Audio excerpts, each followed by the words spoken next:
Today is Wednesday, and head of Chairman Powell spoke today.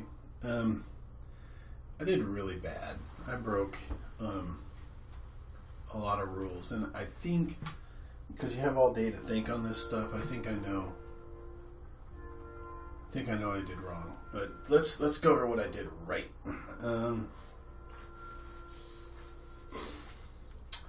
AXTA pulls down to a level here.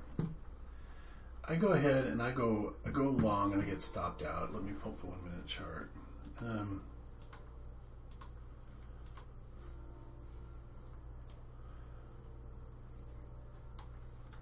So what I did is I went ahead and went long, got stopped out. Long, got stopped out. Then why did I go long? I went long because I saw that AXTA had sold down to this level here. Where is it? It was a daily. 29 was the whole dollar, so it sold down to 29. You never know if these things are going to keep going. Let me just make sure that I know what I'm talking about here. The day was so horrific that.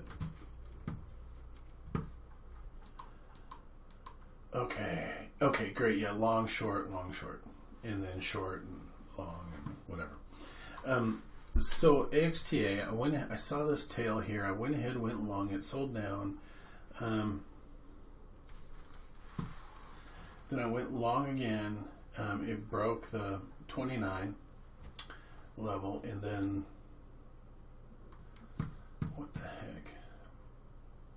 My stop got pretty tight right here.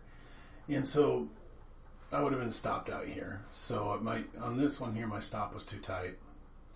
But I followed it, and unfortunately for me, it sold up to 29.55. That would have been a nice move. And then I came back at the stock, and I kind of thought, well, this is a VWAP false breakout. I went short. It sold down. I thought I had it. I got stopped out. I went short. Got stopped out. I went short, and it sold down 29.30 from my entry at 49, and I didn't take profit because I've been worried about not hitting my price targets. So I got stopped out.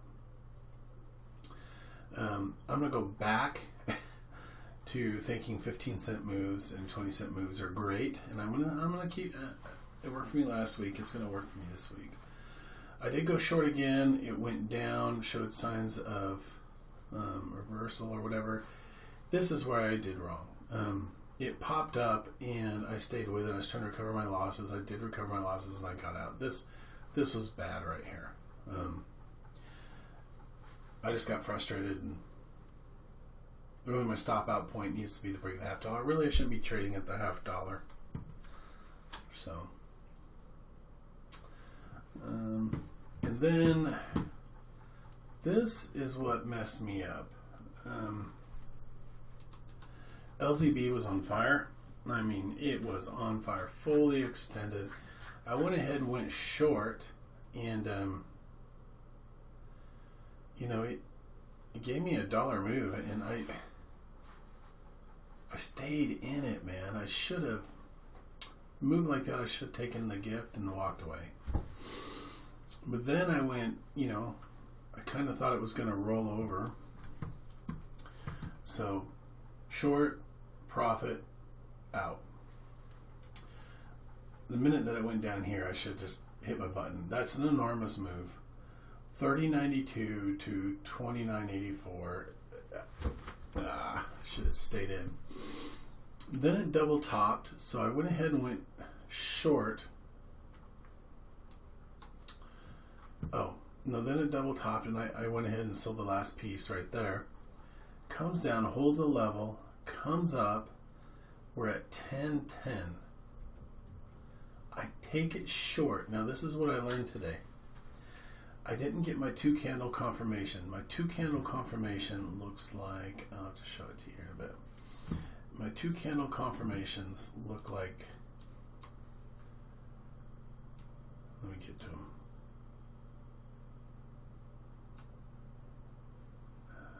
looking. This is a perfect 2 candle confirmation. Okay.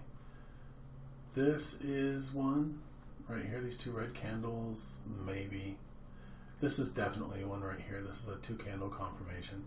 But I didn't get a 2 candle confirmation. I just got one candle. I thought it was double top. I went short at 26, thinking it would pull back down. It spikes up. It comes short, comes down again. This time it goes up. I should have not added. I should have let myself get stopped out. I added the position and I held. So the problem with holding is that it did pop up here, 32.98 or 32.29. It sold off to 31.61, which I almost could have got out, but the spread was terrible. I kind of thought it'd go back down. And it comes up here again, 32.36. It triple tops this. Now, you could have taken a short position at 32.39, but it's not near a whole number, so you'd want to wait for the break, 32.05. Okay, and you could easily manage your stop. But then again, would you take this? There's some pretty strong support there. So, right here, it didn't even show weakness until here, until 11:30. Show this first candle, 32.13. It breaks down, 31.79, 31.61. Then it just never. It bumped up against 32.39, and it just went bazonkers. Now, what got me was this isn't normal that a stock opens up this low and sells up this high. But what I learned was I can no longer do my my reversal strategy when there's a stock that has 10-15 cent spread, because that doesn't work. And a stock that has no volume, it did 3.1 million shares, but normally, I mean, it does like 1 million. So you have to be careful there.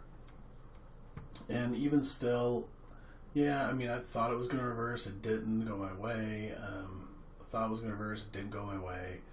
And as you can see, it just actually, I kind of thought that it would go to 32.98 or 32.50.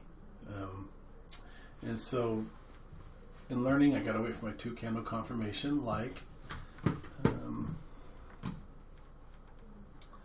pull up AMD here.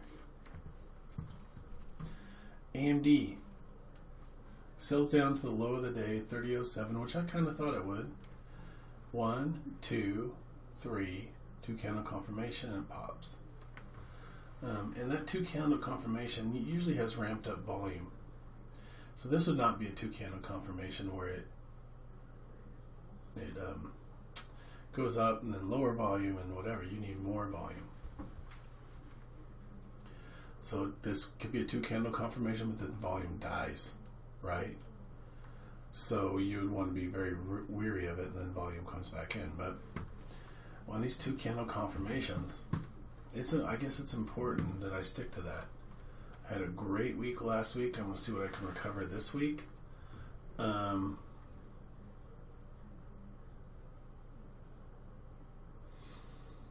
Yeah, let's see if we can look at a 2 candle confirmation on volume.